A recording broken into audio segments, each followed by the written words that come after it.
आज की कहानी है हज़रत नूह अलैहिस्सलाम की। वो अजीम नबी जिन्होंने अल्लाह के दीन के लिए 950 साल तक जिद्दोजहद की। आदम अलैहिस्सलाम के इंतकाल के तकरीबन 1000 साल बाद हज़रत नूह अलैहिस्सलाम तशरीफ़ लाए। उस वक्त लोग बहुत नेक थे, अल्लाह की इबादत करते थे, मगर वक्त गुजरने के साथ शैतान ने लोगों को धोखा दिया। उसने कहा कि नेक लोगों की यादगार के तौर पर उनके मुजस्समे बनाओ ताकि उनकी अज़मत याद रहे। यूं बुत तराशे गए मगर उनकी इबादत न की गई। लेकिन जब कई नस्लें गुजर गईं तो लोगों ने उन बुतों को पूजना शुरू कर दिया। शिर्क फैल गया, अल्लाह की वादानियत भुला दी गई। ये वो वक्त था जब अल्लाह ताला ने हज़रत नूह अलैहिस्सलाम को नबी बनाकर भेजा। इस ज़माने में इंसानों की उम्रें बहुत तवील होती थी। हज़रत नूह अलैहिस्सलाम ने 950 साल तक अपनी कौम को अल्लाह की तरफ बुलाया। जैसा कि सूरह नूह में अल्लाह फरमाता है, हमने नूह को उनकी कौम की तरफ भेजा कि अपनी कौम को अजाब आने से पहले खबरदार कर दो। हज़रत नूह अलैहिस्सलाम दिन रात छुपकर भी और अलानिया भी अपनी कौम को समझाते। उनसे कहते, अल्लाह से डरो, सिर्फ इसी की इबादत करो, मेरी बात मानो ताकि वो तुम्हें बख्श दे और तुम्हें नजात दे। लेकिन कौम ने उनका मजाक उड़ाया, उन पर तुहमतें लगाएं और कहा, अगर तुम सच्चे हो तो वो अजाब ले आओ जिसका तुम जिक्र करते हो। हज़रत नूह अलैहिस्सलाम ने हार ना मानी। वो मुसलसल दावत देते रहे, मगर ईमान सिर्फ चंद लोगों ने लाया। कौम का तकब्बुर और जिद बढ़ती गई।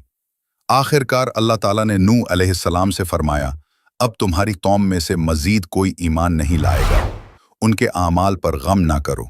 तब हज़रत नूह अलैहिस्सलाम ने अल्लाह से दुआ की, ए मेरे रब, ज़मीन पर किसी भी काफिर को जिंदा न छोड़ और ईमान वालों को बख्श दे। अल्लाह ताला ने उनकी दुआ कबूल की और हुक्म दिया कि एक कश्ती तैयार करो। हज़रत नूह को कश्ती बनाना नहीं आती थी, तो अल्लाह ने जिब्राइल अलैहिस्सलाम को उनकी मदद के लिए भेजा। नूह अलैहिस्सलाम पहाड़ी इलाके में रहते थे, न वहाँ दरख्त थे न पानी, मगर अल्लाह के हुक्म से दरख्त उगए, काटे गए और पहाड़ पर कश्ती बनने लगी। कौम फिर भी बाज ना आई, उल्टा मजाक उड़ाने लगी, ये पागल हो गया है, पहाड़ पर कश्ती बना रहा है। हज़रत नूह अलैहिस्सलाम ने सब्र किया और सालों की मेहनत के बाद कश्ती मुकम्मल हुई। कहा जाता है ये कश्ती 300 गज लंबी, 50 गज चौड़ी और 30 गज ऊंची थी। इसके 3 मंजिलें थीं और ये ऊपर से भी बंद थी ताकि तूफान से बचाव हो। फिर अल्लाह ने फरमाया, ईमान लाने वालों को, अपने अहले खाना को और हर जानवर के नर और मादा जोड़े को कश्ती में सवार कर लो। फिर वो वादा पूरा हुआ। जमीन और आसमान से पानी बरसने लगा। ऐसा तूफान आया कि पहाड़ भी डूबने लगे। इंसान हो या जानवर, सब गर्क हो गए, सिर्फ कश्ती वाले बच गए। हज़रत नूह अलैहिस्सलाम का बेटा किनआन कश्ती पर ना आया। हज़रत नूह ने आवाज़ दी, बेटे हमारे साथ सवार हो जा, काफिरों के साथ ना रह। मगर उसने कहा, मैं पहाड़ पर चढ़ जाऊंगा, वो मुझे बचा लेगा। हज़रत नूह ने फरमाया, आज अल्लाह के अजाब से कोई नहीं बच सकता सिवाय उसके जिस पर अल्लाह रहम करे। इसी दौरान एक ज़बरदस्त मौज आई और उनके बेटे को बहा ले गई। हज़रत नूह की आंखों में आंसू आ गए और उन्होंने दुआ की, ए मेरे रब, तूने वादा किया था कि मेरे अहले खाना को बचाएगा। अल्लाह ने फरमाया, ए नूह, वो तुम्हारा अहल न था क्योंकि वो नाफरमान था। ईमान के बगैर कोई रिश्ता बाकी नहीं रहता। हज़रत नूह ने फौरन तौबा की और कहा, ए मेरे रब, अगर तुम मुझे मुआफ न करे तो मैं खसारा पाने वालों में से हो जाऊंगा। 6 महीने तक कश्ती पानी में चलती रही।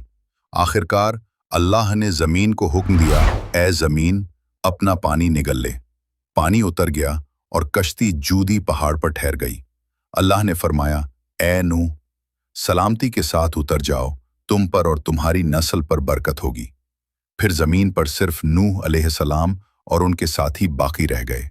उनके 3 बेटे साम, हाम और याफीस दुनिया की तमाम नस्लों के जद बने। साम की नस्ल से अरब, फ़लस्तीनी और मशरिक़ वुस्ता के लोग, हाम की नस्ल से अफरीती, मिस्री और हिंदुस्तानी नस्ल, याफिस की नस्ल से यूरोपी, चीनी, जापानी और वस्ती एशियाई अक़वाम।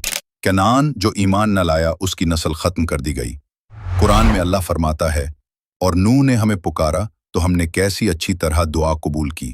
तूफान के बाद भी नूह अलैहिस्सलाम 350 साल जिंदा रहे, फिर वो वफात पा गए। आज भी उनकी कश्ती के आसार तुर्की में पाए गए हैं। कुरान कहता है, हमने इस वाक़े को एक निशानी बनाकर बाकी रखा। है कोई नसीहत हासिल करने वाला? ये थी नूह अलैहिस्सलाम की ईमान, सब्र और अल्लाह पर यकीन की अजीम दास्तान। अगर आपको ये कहानी पसंद आई हो तो नबी की कहानी सुनना चाहेंगे, कमेंट में ज़रूर बताएं। अल्लाह हाफिज़।